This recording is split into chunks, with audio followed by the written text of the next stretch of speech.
పాటించాలి. తులసి మొక్క ఆకుల్ని ఎప్పుడు పడితే అప్పుడు తాకకూడదు, తెంపకూడదు. తులసి ఆకులను ఏకాదశి రోజు, రాత్రి సమయంలో, ఆదివారాలు తెంపకూడదు. అలాగే గ్రహణ సమయాల్లో ఈ ఆకులను తెంపడం అరిష్టం. తులసి మొక్క వద్ద దీపం ఉంచి రోజూ పూజ చెయ్యాలి. ఆకుల్ని తెంపే సమయంలో ముందుగా తులసిమాత అనుమతి తీసుకున్న తర్వాత మాత్రమే ఆకుల్ని తెంపాలి. తులసి ఆకులను నోట్లో వేసుకుని నమలకూడదు, ఎందుకంటే వాటి ఆకుల్లోని యాసిడ్ దంతాలకు హాని చేస్తుంది. కాబట్టి నీళ్లలో లేదా టీలో తులసి ఆకుల్ని కలిపి తీసుకోవాలి. ఆరోగ్యం లేదా మతపరమైన అవసరాలకే తులసి ఆకుల్ని తెంపాలి. అకారణంగా వాటిని తుంచడం పాపం.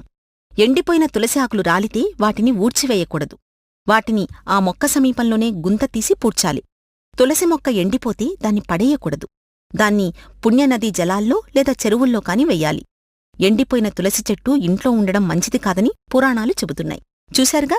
ఈ వీడియో కనుక మీకు నచ్చితే లైక్ కొట్టి షేర్ చేయండి. మరిన్ని వీడియోస్